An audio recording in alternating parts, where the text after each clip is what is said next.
Ok. On est au long du journal Le Rédempteur. Tout à l'heure, le confrère a souligné le fait qu'en 2010, vous étiez candidat. Oui. C'était un appel divin ou une action personnelle? Oh, c'est une très bonne question. Je vous dis sans limite.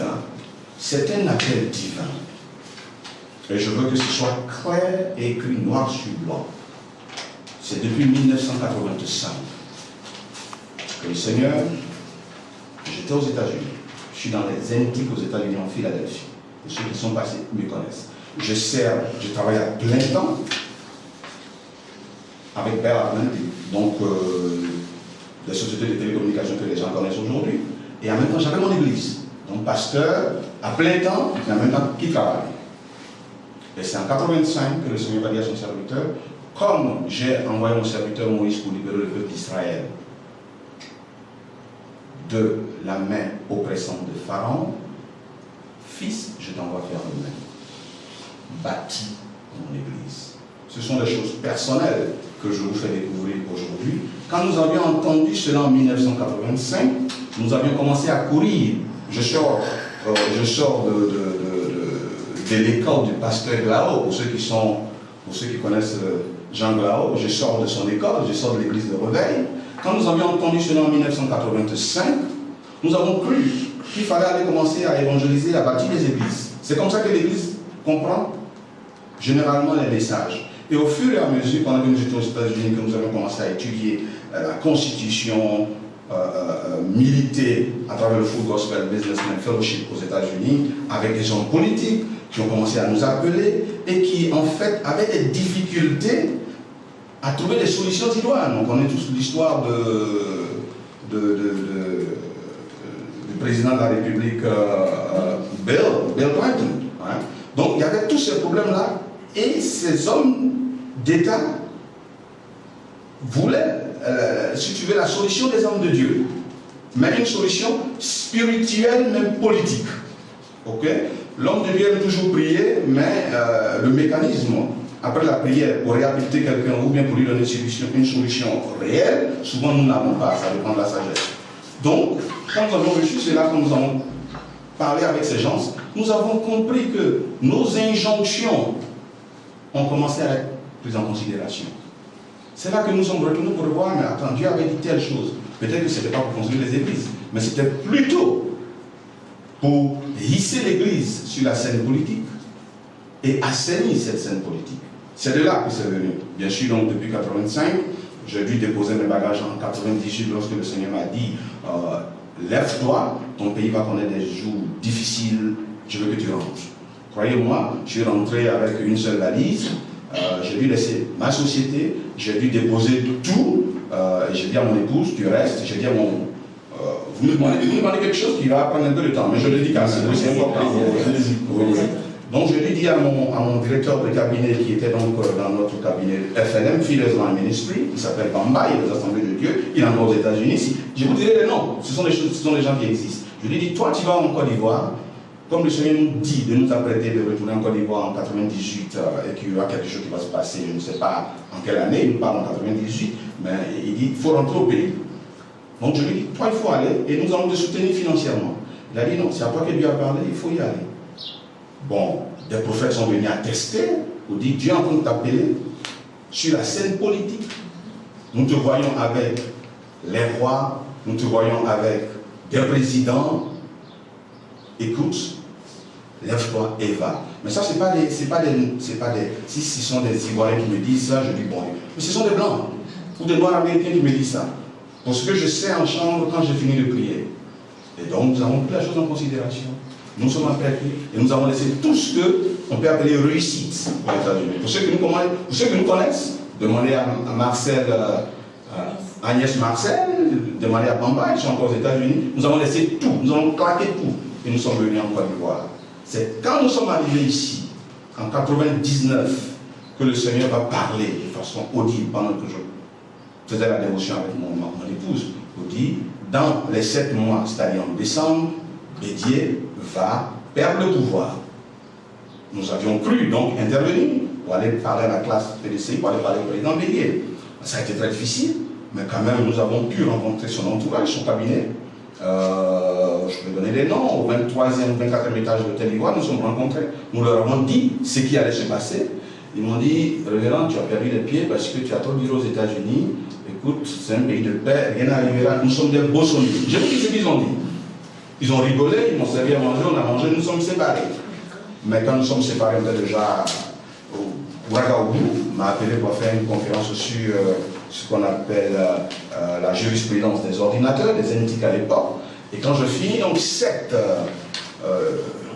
conférence, et que j'ai écrit au tableau, Méné Tekel Parsin, que vous connaissez, vous êtes des hommes de Dieu, et les élèves et les étudiants disent, qu'est-ce que ça veut dire?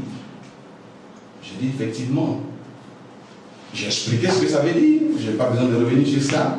Et 3 jours après, la Côte d'Ivoire connaissait ce chaos. C'est à partir de ce chaos que l'appel de 1985 va commencer à se clarifier. C'est là que le Seigneur va dire, apprête-toi, je t'envoie en Afrique du Sud, mais surtout en Swaziland pour une mission diplomatique. Mais pendant ce temps, je suis bien intervenu activement dans la crise avec le général Guy Robert. Vous trouverez ça dans mes livres qui arrivent, ça on n'aura pas le temps de finir. Donc nous sommes intervenus, nous avons appelé des amis pour intervenir dans les achats des urnes à l'époque. Nous sommes intervenus pour apporter un certain financement, mais le Seigneur a dit, si nous apportions un financement au général, il va effectivement enlever le tri pour porter comment on appelle, le costume. Donc nous nous sommes abstenus. On a fait venir des amis ici dans ce pays, des amis américains dans ce pays. Et nous avions continué ainsi. Nous avions parlé avec Pierre-Ignace Grecia, nous avions développé des choses pour leur dire notre position sur cette crise avec le général Gueye. On avait même pratiquement un conflit ouvert. C'est ainsi que nous sommes partis en Afrique du Sud. C'est de l'Afrique du Sud, quand le corps diplomatique chrétien est né, que le Seigneur a dit, voici le temps est arrivé, va briguer la magistrature suprême, car c'est à cela que je t'appelais. C'était pour revenir à ça.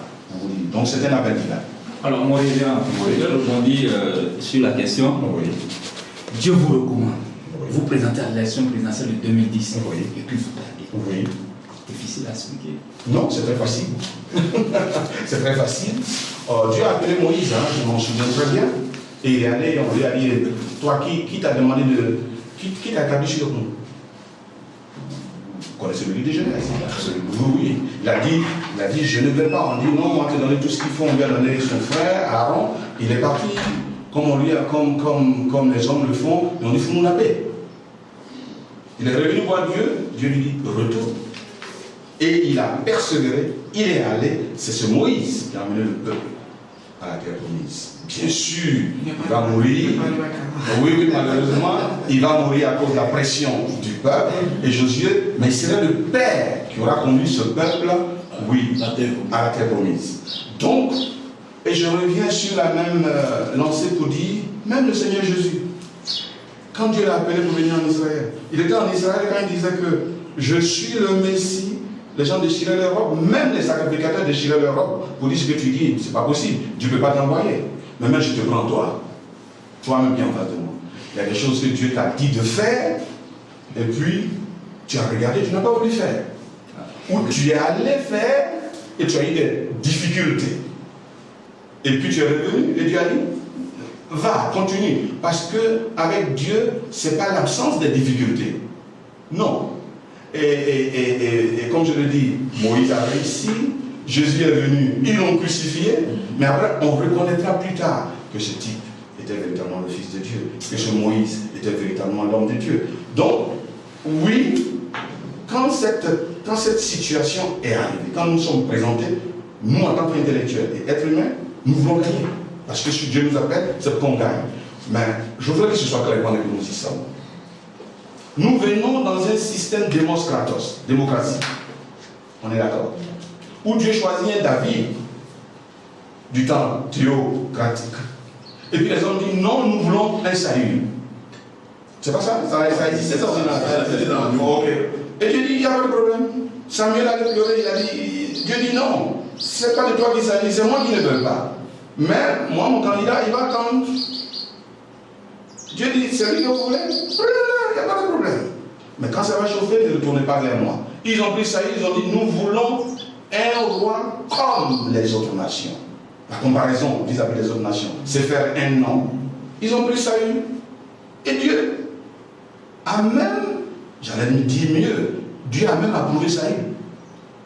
Le choix des hommes. Il a approuvé. Pour dire, c'est lui que vous voulez, il faut le oindre. On lui a donné l'onction.